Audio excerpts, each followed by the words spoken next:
প্রযোজক রানা সরকার মানুষটা না এমনি আসলে খারাপ নয়, মানুষ হিসেবে খুব ভালো, বেশ মজাদার মানুষ।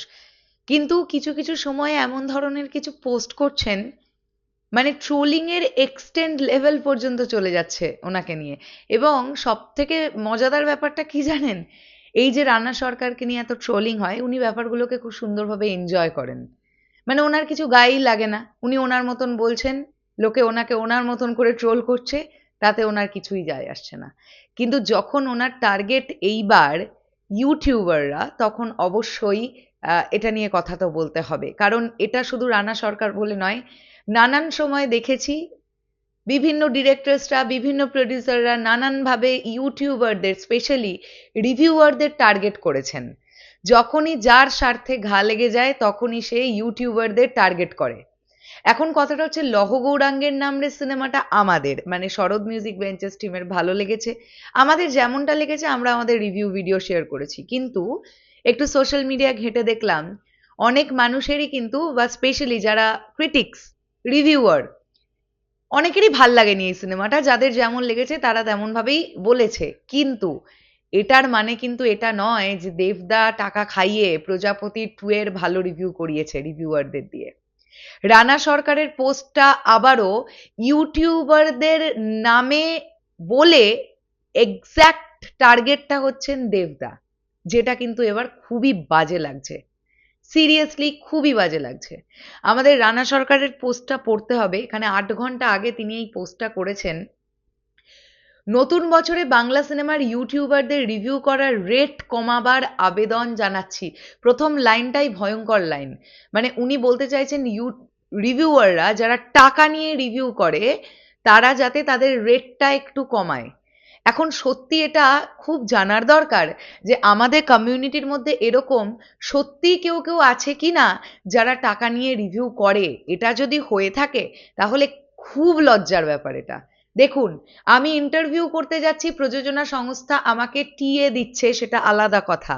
বাট আমি একটা সিনেমা দেখার পরে সিনেমাটা আমার কেমন লেগেছে, সিনেমাটা খারাপ লাগলেও আমায় ভালো বলতে হবে।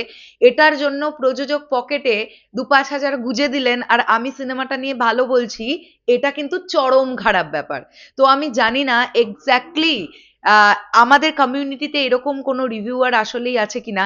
এটুকু তো গ্যারেন্টি নিয়ে বলতে পারি, শরৎ মিউজিক বেঞ্চেস টিমের ওপরে এই ব্লেম জীবনে কেউ দিতে পারবে না। মানে এতদিন, শুনুন, আমরা বিরাট বড় ক্রিটিক্স নই। সিনেমা আমাদের যেমন লাগে সহজ সরল ভাষায় বোঝাবার চেষ্টা করি, বলার চেষ্টা করি, যাদের ভালো লাগে দেখে, যাদের ভালো লাগে না দেখে না।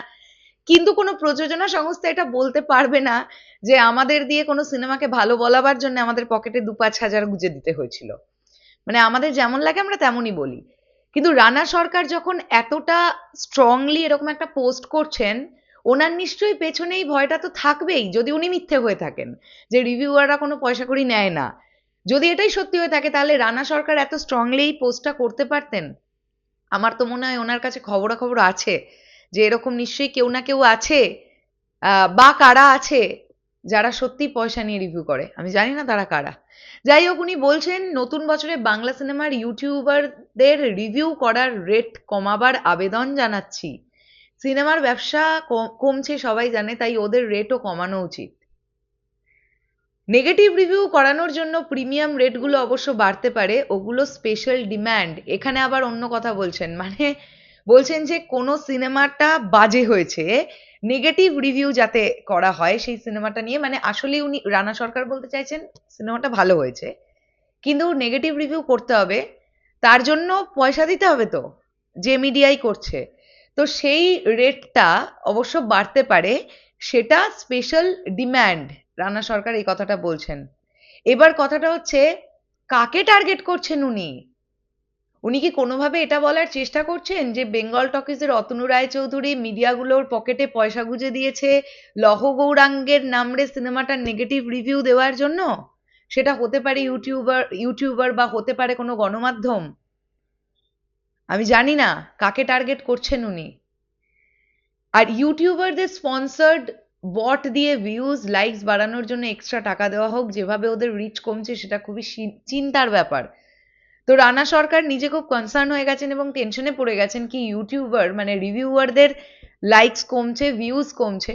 তা আমার মনে হয় যে রানা সরকার বোধহয় ইউটিউবারদের একটু কোনো মাসে কম ইনকাম হলে উনি ওনার পকেট থেকে দেবেন, এটাই ওনার পোস্টের ভাব দেখে তো তাই তো মনে হচ্ছে। যাই হোক, আর ফ্যান ক্লাবের প্রতি আমার অফুরান ভালোবাসা, ওরা খুব মিষ্টি, ওদের ওপর রাগ করা সম্ভবই নয়।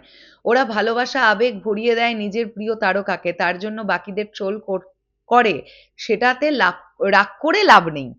আবার রিসেন্টলি নবীনা সিনেমা হলের ইনসিডেন্টটাকে ইনডাইরেক্টলি তুললেন রানা সরকার। এগেন আমাদের বুঝতে কোনো অসুবিধেই হলো না। এখানেও দেব ফ্যান্সদেরই টার্গেট করলেন উনি, মিষ্টি ভাষায় সুন্দর করে, একটি জুতোর বাড়ি বলা হয় এটাকে, কিন্তু এটাকে সাপোর্ট করতে পারলাম না। আবারও বলছি, হ্যাঁ উনি অবশ্যই এই কথাটা বলছেন যে প্রিয় তারকাকে আবেগে ভরিয়ে দেবে ভালোবাসা দিয়ে, বাকিদের ট্রোল করলে সেটাতে রাগ করে লাভ নেই। এটা শুধু দেবদার ফ্যান্স বলে বলছি না, যে কোনো স্টার, সুপারস্টার, মেগাস্টারদের ফ্যানেদের সঙ্গেই এটা হয়।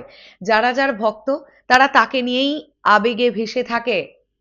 যখন কোনো ফ্যান ক্লাবের মনে হয় বা ফ্যানেদের মনে হয় যে তার পছন্দের সুপারস্টার বা মেগাস্টারকে কেউ পোকিং করার চেষ্টা করছে, উল্টো দিকে তারা তো অ্যাটাক করবেই, কিছু করার নেই। এখানে রানা সরকার বলছেন রাগ করে লাভ নেই। সত্যিই দাদা রাগ করে লাভ নেই, কিছু করার নেই, এভাবে ইন্ডাস্ট্রি চলছে। আজকে শুধু টলিউড বলে বলছি না, যে কোনো ইন্ডাস্ট্রি এভাবেই চলছে, এভাবেই চলতে হবে। তো ওদের ট্রোল করাতে কেউ রাগ করবেন না, আমি তো করি না, শুধু একটু বানানগুলো ঠিক করে দিলেই হবে। আর ওরা সিনেমা হলে এসে সিনেমা দেখুক, টিকিট কর্পোরেট বুকিং করে ফ্রিতে দিয়ে দিতে তো আমরা অভ্যস্ত। ইউটিউবার আর ফ্যান ক্লাবদের নতুন বছরের অগ্রিম শুভেচ্ছা। লাস্ট লাইনটাতেও হয়তো রানা সরকার প্রজাপতি টুকেই টার্গেট করার চেষ্টা করলেন, যদিও তিনি কোনো নাম উল্লেখ করেননি এবং কোনো সুপারস্টার বা মেগাস্টারের নামও তিনি উল্লেখ করেননি। তবে আমাদের বুঝতে কোনো অসুবিধা হলো না। হয়তো উনি প্রজাপতি টু এর কথাই বলছেন, যে দেভিয়ান্সরা বা দেব ফ্যানেরা যারা সিনেমা হলে সিনেমা দেখতে যাচ্ছে তারা সবাই কর্পোরেট বুকিং করা আছে, তাদের কোনো পকেট থেকে পয়সা দিয়ে টিকিট কাটতে হচ্ছে না। পাতি কথায় প্রডিউসার্সরা কর্পোরেট বুক করছে, ফ্যানেরা গিয়ে হল ভরিয়ে সিনেমা দেখছে, এতে করে সিনেমার বক্স অফিস হচ্ছে না। এটাই তো রানা সরকারের মেন কথাটা। তো দেখুন, রানা সরকার খুব ওপেন করেছেন এই পোস্টটা, এবং ওখানে উনি কমেন্ট সেকশনে ওনাকে ধুয়েও দিচ্ছে সবাই। আমি কমেন্ট সেকশনে ফলো করলাম। এতে করে রানা সরকারের হয়তো কিছু যাবে আসবে না, তবে এই যে নোংরামিটা চলছে, এই যে ইন্ডাস্ট্রির ভেতরকার যে খেউখেইটা বারবার করে বেরিয়ে আসছে সামনে, এটা খুব জঘন্য। মানে ব্যাপারটা কি হচ্ছে জানেন তো, অনেক কিছু অনেকে আঁচ করতে পারে, শিওর হতে পারে না। কিছু কিছু লোকজন সেই তেতো সত্যিগুলোকে খুব তাড়াতাড়ি সামনে এনে দিচ্ছে। যদিও আমি আবারও বলছি, কাউকে এইভাবে টার্গেট করা ঠিক নয় রানা সরকার। আপনি এতগুলো টার্গেট, এত কিছু বলে ইনডাইরেক্টলি দেবদাকে টার্গেট করছেন। দেবদা কিন্তু আপনার সম্পর্কে কোথাও কোনো খারাপ কথা বলেনি এখনো পর্যন্ত। এই সেম জিনিস এর আগেও দেবদার সঙ্গে ঘটতে দেখেছি আমরা, বারবার ঘটতে দেখছি। কথাটা সেই একটাই, এভাবে দেবদাকে আটকানো যাবে না। আর রিভিউয়াররা যারা আমাদের কমিউনিটি থেকে আছেন, একটা রিকোয়েস্ট করব। আমি তো খুব নগণ্য, আমি সিনেমা নিয়ে কিছুই বুঝি না, আপনারা সত্যিই অনেক বোঝেন। এই যে প্রযোজকেরা এত ওপেনলি আপনাদেরকে নিয়ে পোস্ট করছে যে আপনারা টাকা খেয়ে রিভিউ করেন, এইগুলো যদি বন্ধ হয়ে যায় চিরতরের জন্য, তাহলে এই ধরনের প্রডিউসাররা আমাদের কমিউনিটিটার উপরে আর আঙুল তুলতে পারবে না। সেইগুলো দেখুন না যদি বন্ধ করা যায়। যাই হোক, এবার একান্তই আপনাদের ব্যক্তিগত ব্যাপার। আমি জানি না যদিও এরকম কেউ আছেন কিনা, হয়তো আছেন বা হয়তো নেই। যাই হোক, শেষ করলাম ভিডিওটা, আসছি আবার খুব শিগগিরই। তাহলে এখনের জন্য টাটা।